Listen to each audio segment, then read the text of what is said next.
आपने मुझे बुलाया? हाँ भाई विजय, तुम्हारी माँ ने मुझे बताया कि तुमने वो होटल शजान में नौकरी लगी।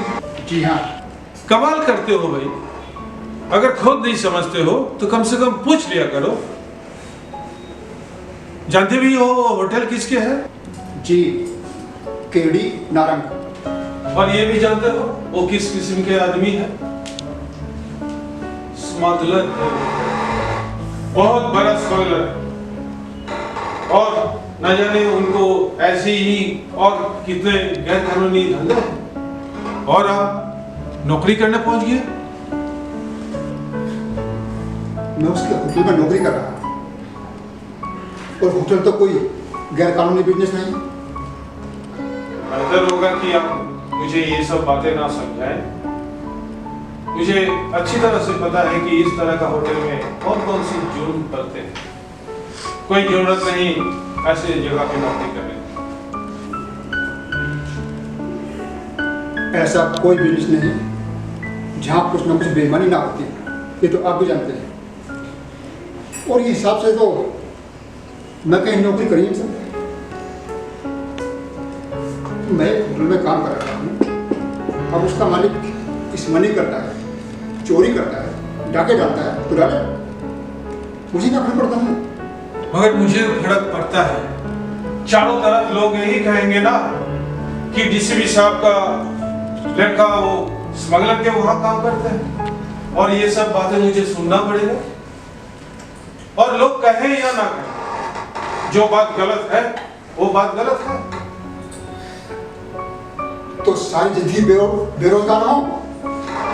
क्यों भाई, क्या तुम इतना गए गुजरे हो गए कि तुम्हें ऐसी कोई जगह पे नौकरी नहीं मिले जहां कोई ऐसे बेईमानी के धंधा ना होते हो? ऐसी जगह इस दुनिया में तो मिलना मुश्किल है। इसलिए कि जिस जगह आप इतने वर्षों से काम कर रहे हैं, थोड़ी बहुत बेईमानी तो भाभी होती। बकवास मत करो। कानून की हिफाजत करने वाले में और कानून के तोड़ने वाले में कोई फर्क नहीं जानते, तो जाओ अपने दिमाग की इलाज कराओ। क्या बात है? हाँ, किस बात पर इतने नाराज हो रहे हो? अच्छा हुई तुम आ गए। सुन लीजिए साहिबजादे की किस काबिलियत के बातें कर रहे हैं। अब तक एक छोटी सी नौकरी दी है उस बदमाश को, और उस वफादारी के ये आलम कि उसके खिलाफ एक बात भी सुनना नहीं चाहते।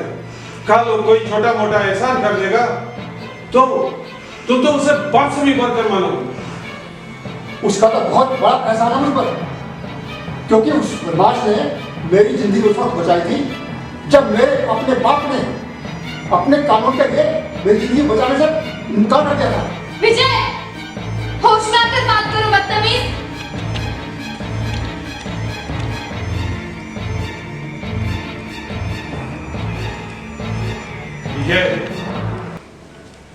इस बात की अफसोस नहीं है कि तुमने मुझसे बदतमीजी की, मगर इस बात की अफसोस जरूर है कि तुम्हारी हालत कितनी गलत और कितनी घटिया है।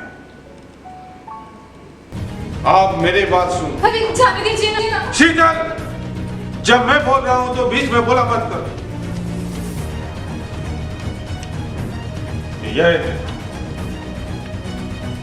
क्या तुम उस आदमी से काम करोगे या इस घर में रहोगे?